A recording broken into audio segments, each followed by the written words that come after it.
It's 1999. As the new millennium closes, Bevan euphoria is as intense as ever. It's arguably the biggest phenomenon since Hammer Time. And perhaps it is time to break it down. Because if you could bottle the spirit of the man, you would. You would box his soul, cling wrap his heart, and web his feet. But where did it begin? Every saga has a beginning. It's time to take a step back to a Bevanless society. I know, it's hard to imagine.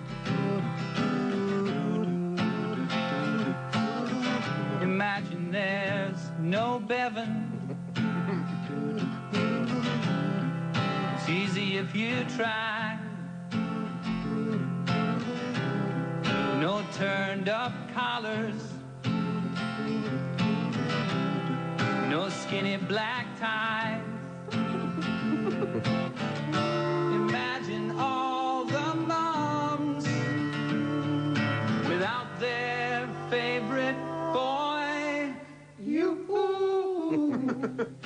Let's go back to a time when hyper-coloured t-shirts were only a crazy man's fantasy, the 1970s. Bevan's mother lived the life of the time. Her name was Beverly Hirani Tiger Lily, and she was beautiful. The kind of woman who you would see in the street and say to your mate, "Ooh, baby." She was a mover, a shaker, a wheeler, a dealer, a joker, a smoker, a midnight toker, which was lucky because tokers who could work the late shift were in high demand. Then one night as she walked home from a young Ivor Davies concert, a bright star approached. That bright star was Daryl Cotton, and he said this: "You are to give birth to a child. He will be named Bevan, the most Bevanly creature of them all." Beverly Hirani Tiger Lily pressed further. When? To which Daryl Cotton replied, "When the time is right." "And when will that be?" asked Bevanly. "Lady, I've got lots of work to do. Anyway, only Bevan knows. Stop coming to me with all your problems. I got problems of my own. I gotta pick up Mighty Monster from the dry cleaners. In time for the early bird show. Just Bevan knows." Then on one dark and stormy evening, Bevan arrived like a beacon in the fog. If he was beautiful, he was also inconvenient. Beverly Hirani Tiger Lily was returning from the cinema in a Cadillac taxi.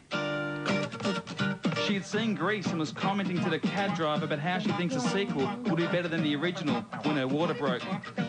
Bevan had arrived. The taxi driver was in shock as he looked down at little Bevan.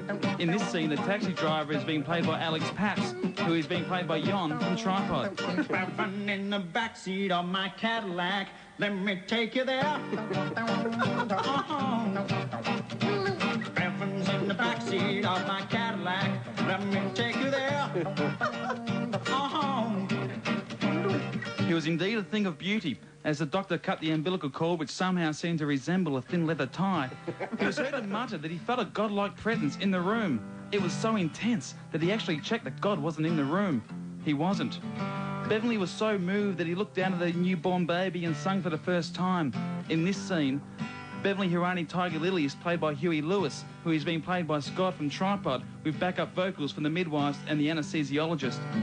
Is this the baby who'll bring peace and harmony, with backups from YTT? He'll sing Amazing Grace, and he'll be so ace.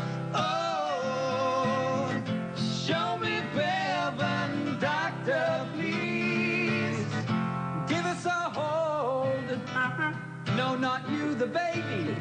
Show me Bevan, please.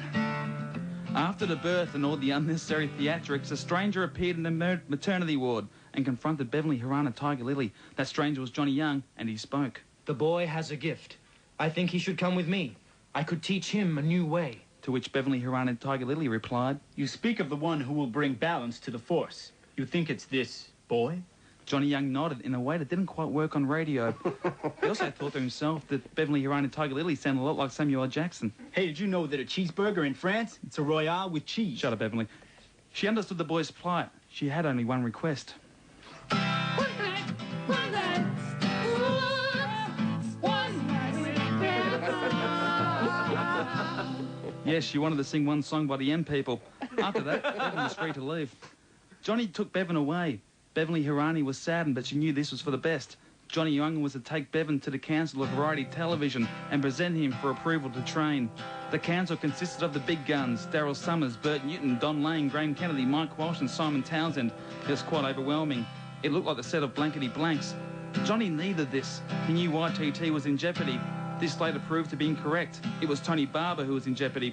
He looked away at baby Bevan and sang a song, taught to him by a former apprentice. Bevan, help my heart, 'cause he's my only hope.